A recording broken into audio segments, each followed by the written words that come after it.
Beamy Liam, 28 years old, working as a data analyst for a mid-sized marketing firm. The job is pretty decent. The pay is good, the work is challenging enough to not be boring, and my coworkers are mostly cool. Our department was a well-oiled machine, largely thanks to our old boss, Robert. Robert was a no-nonsense, fair-minded guy in his late 50s. He had been with the company forever and knew the ins and outs of everything.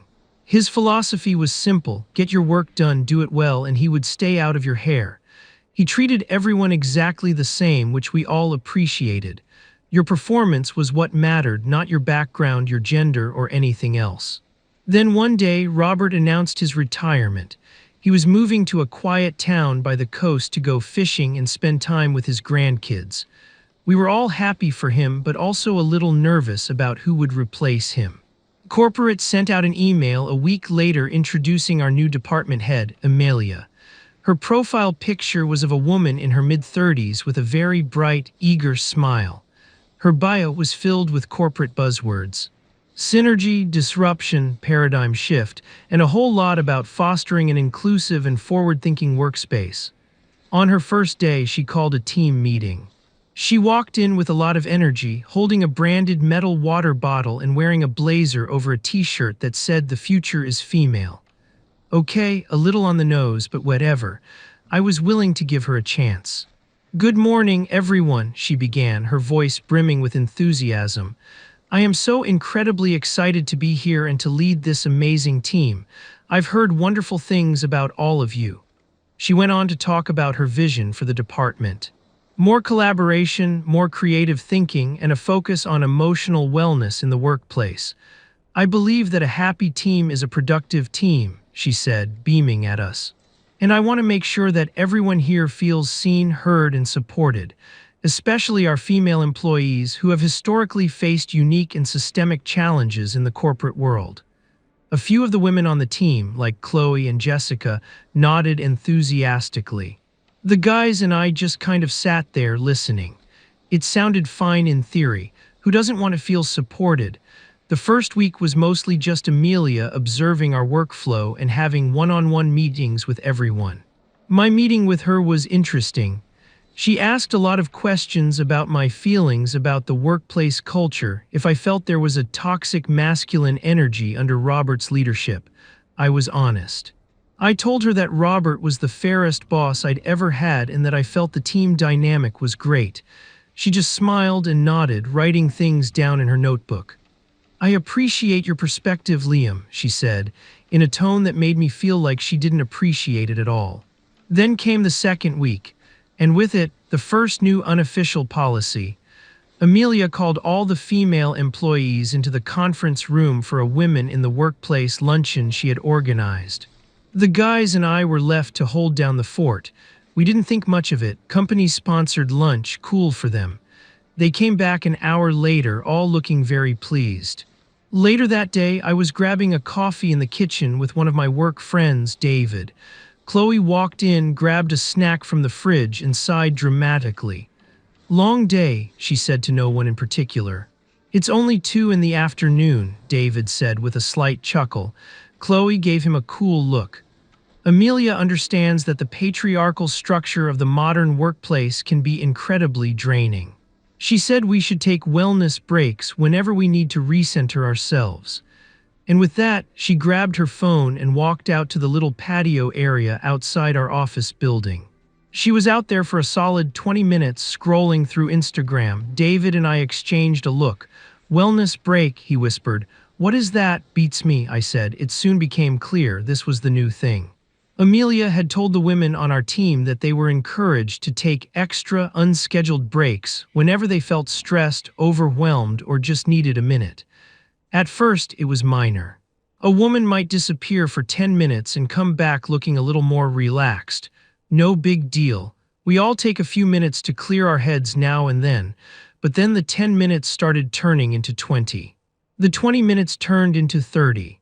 Chloe was the main offender. She would announce that she was feeling a profound sense of systemic fatigue and would go for a wellness walk that somehow always included a trip to the coffee shop down the street. Jessica would claim she needed to meditate away the male gaze and would sit in her car for half an hour listening to a podcast. The workload, which had always been perfectly balanced by Robert, started to shift. When a deadline was approaching, it was me, David, and the other two guys on our team, Mark and Ben, who were staying late to get things done. Because Chloe and Jessica were recentering their energy or whatever. It was subtle at first. A small task here, a little extra data entry there, but it started adding up. We started talking about it amongst ourselves during our own strictly timed 15-minute breaks. "This is getting ridiculous," David said one afternoon after we had to finish a report because Chloe had taken 3 wellness breaks that day, totaling almost an hour and a half. "I know," I said, "but what are we supposed to do? If we complain, she's just going to call us sexist." "But it is sexist," Mark chimed in. "It's literally a policy that only applies to one gender. That's the definition of sexism." "He's right," Ben added. "Robert would have never let this fly. Work is work. Your personal feelings don't mean you get to just check out and let everyone else pick up your slack." We grumbled about it for a few more weeks. The resentment was slowly building. The quality of work from the frequent wellness breakers was starting to slip too. Mistakes were being made, and Amelia would just say things like, "Let's support Chloe through this. She's dealing with a lot of external pressures." What pressures? We were all dealing with life. I had an elderly parent to look after. David had a new baby at home that was barely sleeping. Mark was taking night classes. Ben was dealing with a tough breakup. But apparently only the female version of stress warranted a break. The tipping point came on a Thursday. We had a massive project due on Friday. It was all hands on deck. We were all stressed. Around noon, David got an urgent call from his wife. The baby was sick and had a high fever. She needed him to come home. He went to Amelia's office to explain the situation. I could hear her response from my desk. "David, I understand that family emergencies happen," she said in a strained, professional voice. "But this project is critical. Is there any way your wife can handle it? We really need you here." David, to his credit, stood his ground. "My child is sick, Amelia. I have to go. I'll log on from home tonight and finish my part." She sighed, a long put-upon sigh. "Fine, but I expect you to be fully available online later." He left, looking stressed and angry. Not even an hour later, Chloe stood up from her desk and stretched. "Wow," she announced loudly. "The energy in here is so stressful today. My chakras are completely out of alignment. I need a break." She walked over to Amelia's office. The door was open. "Amelia, I'm feeling really overwhelmed by the deadline pressure. I'm going to take a little wellness break to go get a smoothie and clear my head," she said. Amelia's response was immediate and completely different from how she had treated David. "Of course, Chloe, you do that. Your well-being is the top priority. Don't you worry about a thing. The guys can handle it while you're gone. Take as much time as you need." Chloe shot a smug little smile in our direction as she walked out. That was it. That was the moment something snapped for all of us. We looked at each other, Mark, Ben, and me. The silence was heavy with what we were all thinking. "The guys can handle it," Mark repeated under his breath, his knuckles white as he gripped his mouse. I took a deep breath. I'm not a confrontational person. I usually just keep my head down and do my work. But this was so blatantly unfair, so hypocritical, that I couldn't ignore it anymore. Later that evening, David, Mark, Ben, and I had a group chat going. David was furious. "I can't believe she said that to me about my sick kid and then just let Chloe walk out for a damn smoothie," Ben wrote. "We have to do something. This isn't sustainable. We're being taken advantage of." Mark suggested going to human resources. I thought about it. They'll just see it as 4 guys complaining about their female boss. It could backfire on us. Amelia is an expert at using corporate jargon. She'll twist it to make us look like the bad guys, like we're trying to create a hostile work environment for women. "So what do we do?" David asked. "Just sit here and take it." And that's when an idea started to form in my mind. It was simple, it was direct, and it used Amelia's own logic against her. "We don't complain," I typed.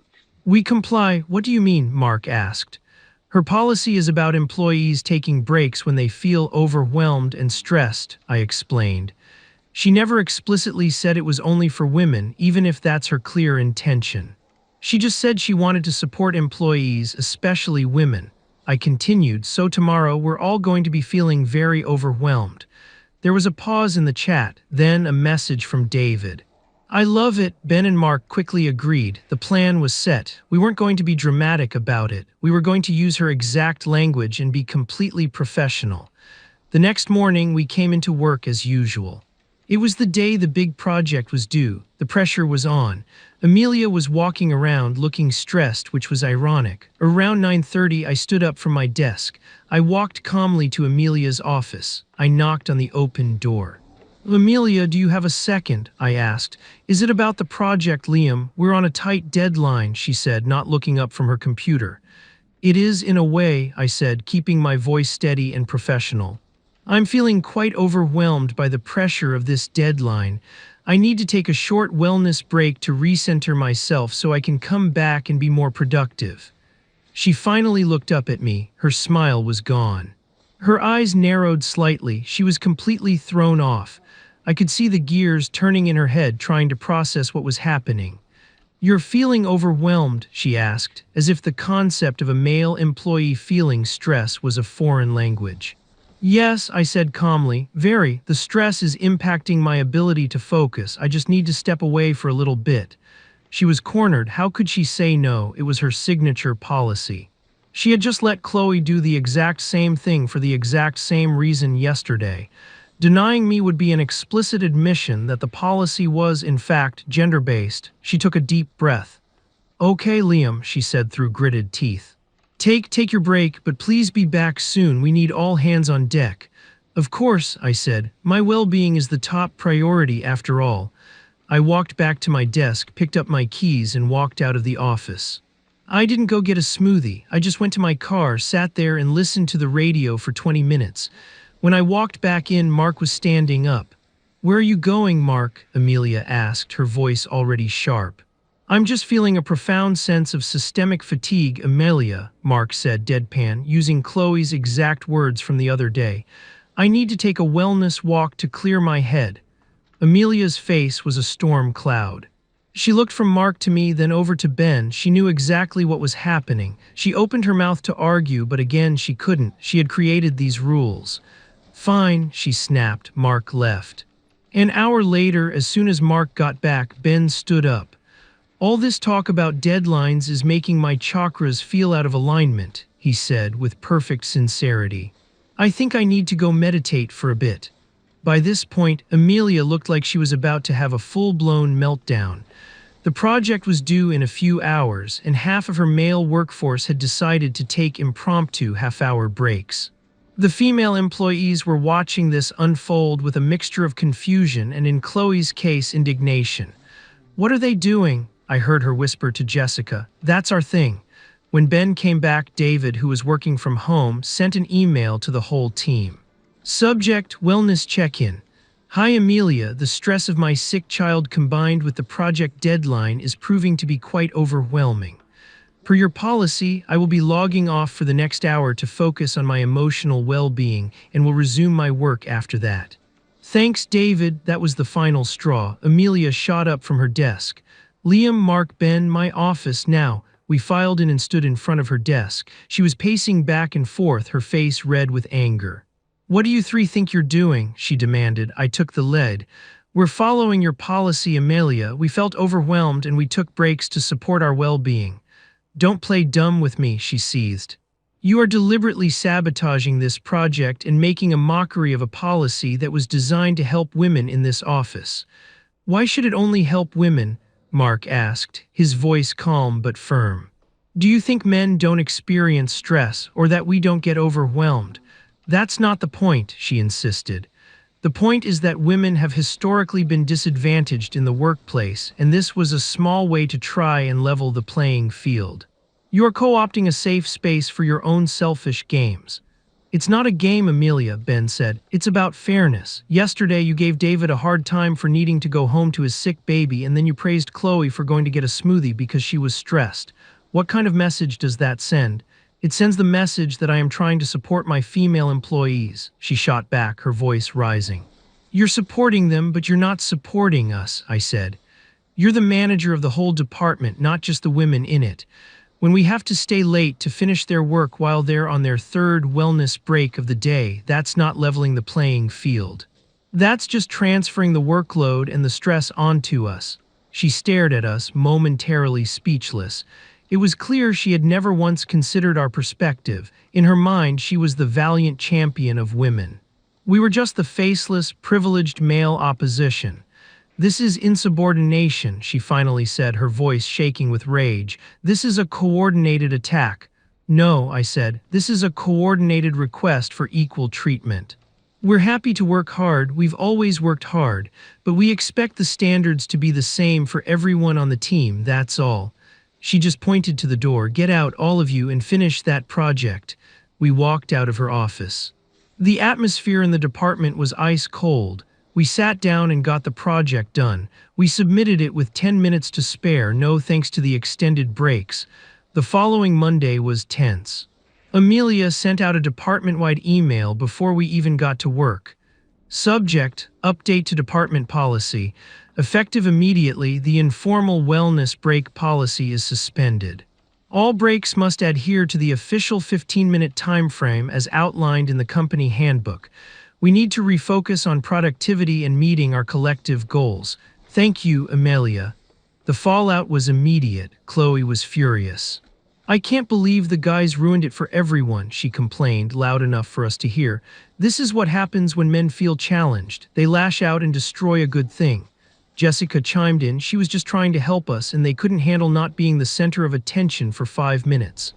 The division in the office was now a giant chasm.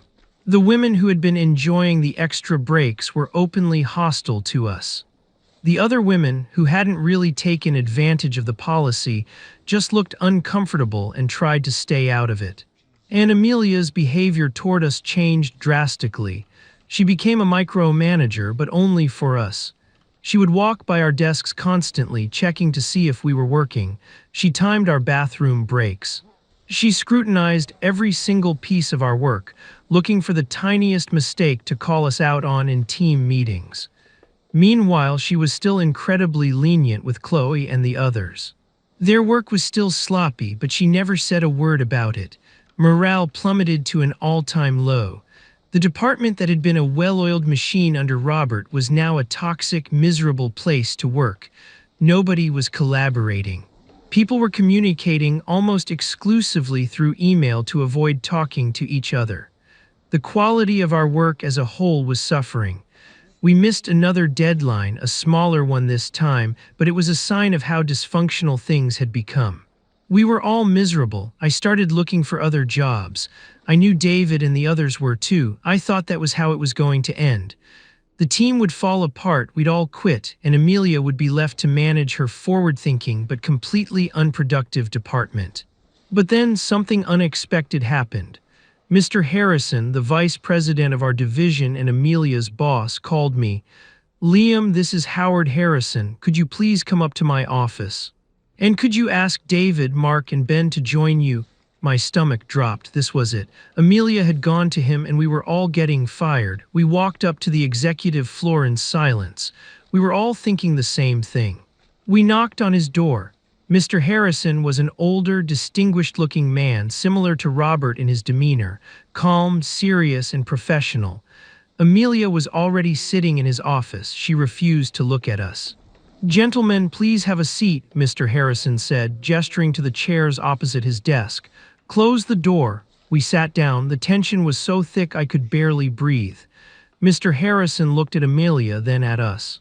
"I've been reviewing the performance reports for your department," he began, his voice even. "And frankly, they're abysmal. Productivity has dropped by 30% in the last 2 months. You've missed 2 deadlines. And I've received anonymous complaints through human resources about a hostile work environment." He folded his hands on his desk. "Amelia has given me her version of events. She tells me that the 4 of you have been insubordinate and have created a difficult work environment for your female colleagues. Now I'd like to hear your version." My heart was pounding. This was our one shot. I took a breath and started from the beginning. I explained how things were under Robert fair and balanced. I explained Amelia's arrival and her new policies. I was factual and avoided emotional language. I talked about the wellness breaks and how they were offered exclusively to female employees. I explained how the workload shifted and how morale began to drop. I told him about the incident with David's sick child and how it contrasted with Chloe being allowed to leave for a smoothie moments later because she was stressed. And I explained our protest. I was honest about it. "We didn't know what else to do, sir," I said.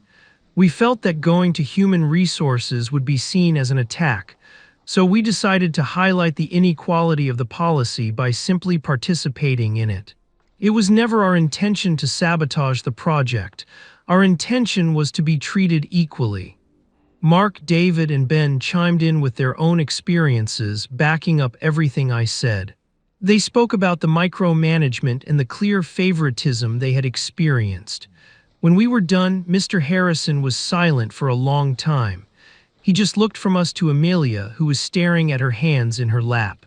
Finally, he spoke to her. "Amelia," he said, his voice low and serious, "is what they're saying true? Did you offer a break policy to one gender and not the other?" Amelia stammered. "I was just trying to create an equitable, a supportive—" "That's not an answer," Mr. Harrison cut her off, his voice like steel.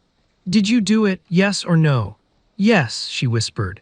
"And did you give one employee a hard time for a legitimate family emergency and then allow another to leave for a trivial reason based on their gender?" She didn't answer. She just shrank in her chair. Mr. Harrison sighed and looked at us. "Gentlemen, while I don't condone handling internal disputes this way, human resources is there for a reason. I understand why you did what you did. You were put in an untenable and deeply unfair position." He then turned his full attention back to Amelia. "Amelia, what you did was not just poor management, it was discriminatory. It created the very hostile and toxic environment you claimed you wanted to prevent. The goal of a manager is to support their entire team and to judge them based on their work and their character, not their gender." He continued, "Your job is to get the best out of everyone, not to run a social experiment based on your personal ideologies. You divided your team, you tanked their productivity, and you have failed in your primary duties as a leader." He told her she was being placed on a formal performance improvement plan. She would be required to attend a series of management training courses, and he would be personally overseeing her department for the next 6 months. "And the first thing we are going to do," he said, looking at all of us, "is implement a new official break policy. A flexible break policy available to all employees to be used for any reason, with the understanding that work responsibilities must still be met. Equality doesn't mean giving one group special privileges. It means giving everyone the same opportunities and holding them to the same standards." Amelia looked utterly defeated. Mr. Harrison dismissed us and we left his office. Walking back to our department, the 4 of us felt a huge sense of relief. It felt like a massive weight had been lifted. The next day, the new policy was announced to the whole company. Things in the office began to change, slowly at first. Amelia was humbled. The firebrand performative activism was gone. She was quiet, reserved, and for the first time she just focused on the work. She started treating everyone the same. She still had her one-on-ones, but now she actually listened. She talked about project goals and performance metrics, not chakras and systemic fatigue. The training must have actually worked. Or maybe getting called out so thoroughly by her own boss was the wake-up call she needed. Chloe and a few others were pouty for a week or two, but when they realized the special treatment was well and truly over, they fell in line. Their work even started to improve now that they were actually at their desks. The tension in the office slowly dissipated. We started talking to each other again, the guys and the girls. We started collaborating on projects, helping each other out. The new flexible break policy was great. Everyone used it. Sometimes you just need 10 minutes to deal with a personal call or just to clear your head. And now everyone had that option without judgment. Our productivity shot back up, even higher than it was under Robert.